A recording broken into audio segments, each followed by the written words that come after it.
Assalamualaikum warahmatullahi wabarakatuh. Perkenalkan, nama saya Sifa Syamrotul Fuadah dengan NIM 3118072 dari kelas 4B Farmasi Stikes Bakti Tunas Husada.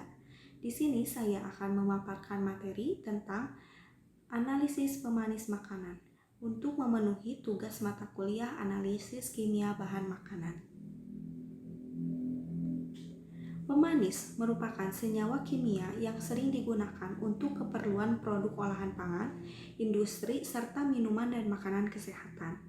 Pemanis merupakan komponen bahan pangan yang memberikan persepsi rasa manis tetapi tidak mempunyai nilai gizi. Pemanis berfungsi untuk meningkatkan cita rasa dan aroma, memperbaiki sifat-sifat fisik sebagai pengawet, dan untuk memperbaiki sifat-sifat kimia sekaligus merupakan sebagai sumber kalori bagi tubuh. Pemanis dibagi menjadi dua. Yang pertama, pemanis alami, yang kedua, pemanis buatan. Pemanis alami. Pemanis alami biasanya berasal dari tanaman. Tanaman penghasil pemanis yang utama adalah tebu dan bit. Kedua jenis tanaman ini sering disebut gula alam atau sukrosa. Pemanis alami merupakan pemanis yang berasal dari bahan-bahan nabati maupun hewani. Contohnya adalah madu, tebu, gula aren, gula jagung, kayu manis, gula kelapa, dan stevia. Selain sukrosa, ada jenis pemanis alami lain yang sering digunakan antara lain laktosa, maltosa, galaktosa, deglukosa, defruktosa, sorbitol, manitol, gliserol, dan glisina. Gula alami ini tidak mengandung vitamin, tidak ada serat kasar, hanya sejumlah kecil mineral, akan tetapi mengandung kalori sebesar 394 kalori dalam setiap 100 gram bahan. Pemanis buatan. Pemanis buatan merupakan senyawa hasil sintesis melalui reaksi-reaksi kimia di laboratorium maupun skala industri. Sesuai dengan keputusan Badan POM pada tahun 2004, pada pasal 22, pemanis buatan digunakan untuk makanan rendah kalori dan makanan tanpa penambahan gula. Contohnya adalah aspartam, siklamat, sakarin, sukralosa, asesulfam kalium, sorbitol, xilitol, eritrol, laktisol, manitol, dan maltitol. Menurut Peraturan Menteri Kesehatan Republik Indonesia Nomor 208, di antara semua pemanis buatan hanya beberapa yang diizinkan penggunaannya. Terdapat 6 pemanis buatan yang diizinkan. Yang pertama, E950 kalium asesulfam digunakan dalam makanan kaleng, minuman ringan, dan gula dapur. Yang kedua, E951 aspartam digunakan dalam minuman ringan, yogurt, pencuci mulut, dan campuran minuman dan tablet pemanis. Yang ketiga, E954 sakarin dan garam natrium dan kalsiumnya digunakan dalam minuman ringan, sider, dan tablet pemanis. Yang keempat, E957 yaitu taumatin digunakan dalam tablet pemanis dan yogurt.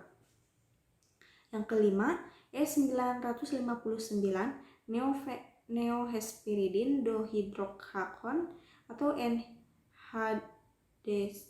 digunakan dalam minuman ringan dan preparat farmasi seperti pil vitamin. Yang keenam, E952 asam siklamat.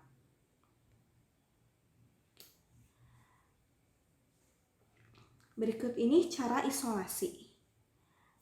Dapat dilakukan isolasi dengan cara ekstraksi atau dengan cara penyarian.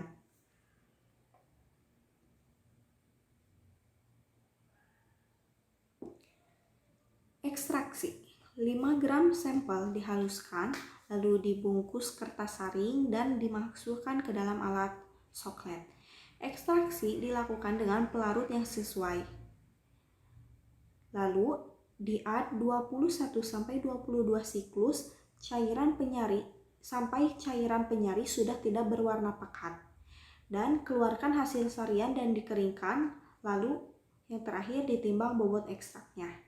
Sedangkan untuk penyarian dilakukan dengan 3 gram sampel dihaluskan, lalu dilarutkan dengan aqueous, kemudian disaring, kemudian filtratnya dimasukkan ke dalam corong pisah dan ditambahkan larutan penyari seperti ether atau kloroform. Lalu keluarkan lapisan ether atau kloroformnya. Sakarin. Sakarin memiliki rumus kimia C7H5NO3S.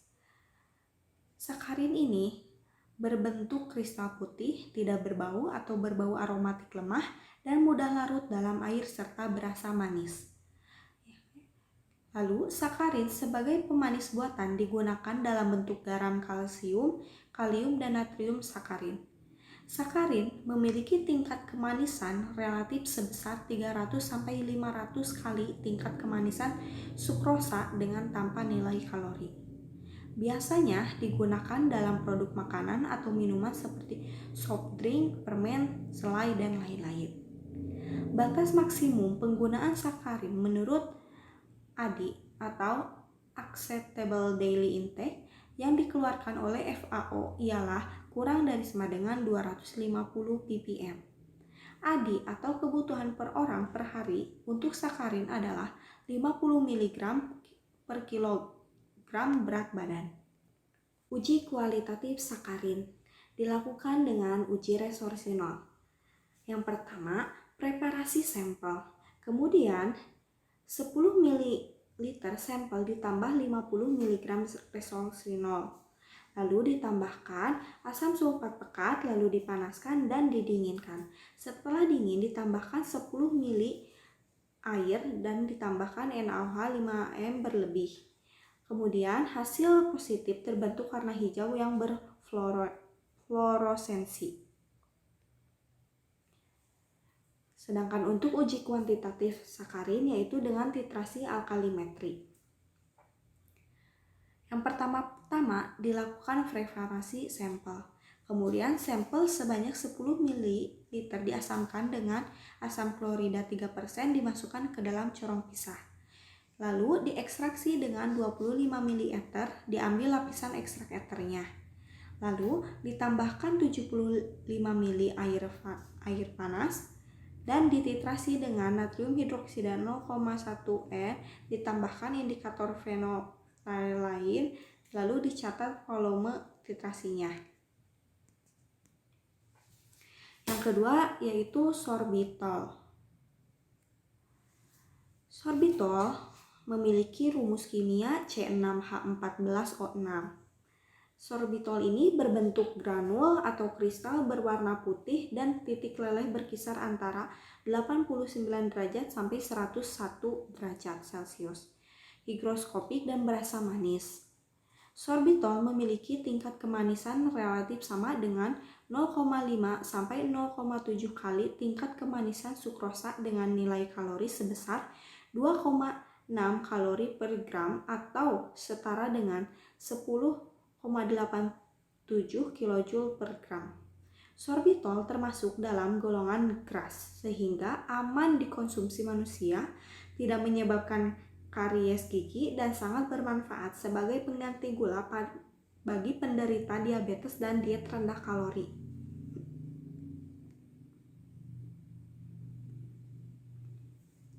Identifikasi sorbitol dilakukan dengan yang pertama, ambil sampel sebanyak 4 ml, lalu ditambahkan 7 ml metanol, 1 ml benzaldehyde, dan 1 ml asam klorida. Kocok dalam pengocok mekanik hingga terbentuk hablur, lalu disaring dengan penghisapan. Kemudian, larutkan hablur dengan 20 ml air mendidih yang mengandung 1 gram natrium bikarbonat, lalu disaring selagi panas, dinginkan filtratnya, saring dengan penghisapan. Kemudian, cuci dengan 5 ml campuran metanol dan air volume sama. Keringkan di udara dalam suhu hablur antara 174 derajat dan 179 derajat. Yang ketiga, siklamat. Memiliki rumus kimia yaitu C6H12NaO3S. Siklamat ini berbentuk kristal putih, tidak berbau, tidak berwarna, dan mudah larut dalam air maupun etanol, serta berasa manis dan tahan panas. Siklamat sebagai pemanis buatan digunakan dalam bentuk garam kalsium, kalium natrium siklamat. Siklamat tidak menimbulkan aftertaste sehingga banyak digunakan terutama dalam produk-produk minuman ringan. Batas maksimum penggunaan siklamat menurut Adi yang dikeluarkan oleh FAO ialah 500 sampai 3000 ppm. Lalu untuk uji kualitatif sakarin dilakukan dengan uji pengendapan. Yang pertama, preparasi sampel. Lalu 10 ml sampel ditambah 20 ml air dalam Erlenmeyer kemudian disaring dan diasamkan dengan asam klorida dan ditambahkan 1 ml BaCl2. Lalu ditambahkan 1 ml larutan NaNO2. Jika muncul endapan putih, maka sampel mengandung siklamat.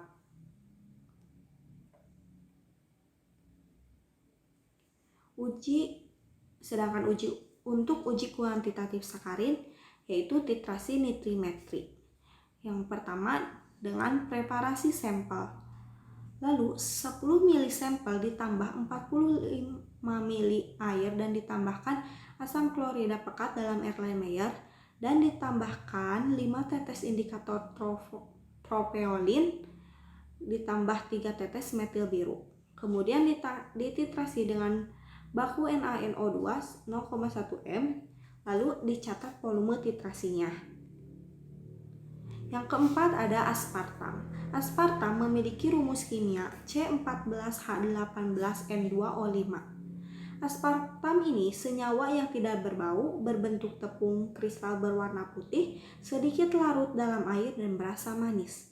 Aspartam biasa digunakan pada aneka makanan atau minuman. Aspartam bersifat stabil pada kondisi kering namun tidak tahan panas. Aspartam merupakan zat aditif yang berasal dari sumbernya adalah pemanis rendah kalori yang dibuat terutama dari 2 asam amino dan asam fenilalanin.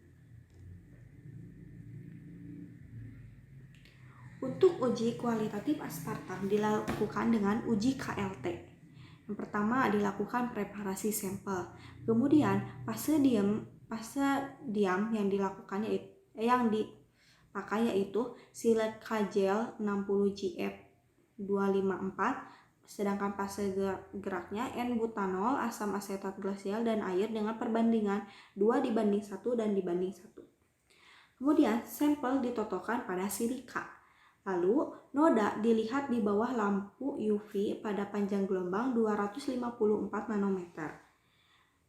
Untuk warna coklat menunjukkan adanya aspartam dengan RF 0,43.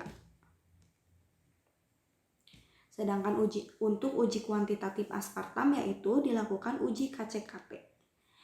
Yang pertama dilakukan preparasi sampel. Kemudian fase gerak yang dipakai yaitu air asetonitril dengan perbandingan 80:20. Lalu kolomnya C18 dan dimensi kolomnya yaitu 250 kali 4,6 mm. Lalu laju airnya yaitu 1 ml per menit. Lalu detektornya ultraviolet 220 nanometer. Sampel disaring dengan filter 0,45 mikrometer kemudian diinjeksikan ke dalam kromatografi cair kinerja tinggi. Sekian pemaparan materi dari saya. Mohon maaf bila terdapat banyak kesalahan. Wassalamualaikum warahmatullahi wabarakatuh.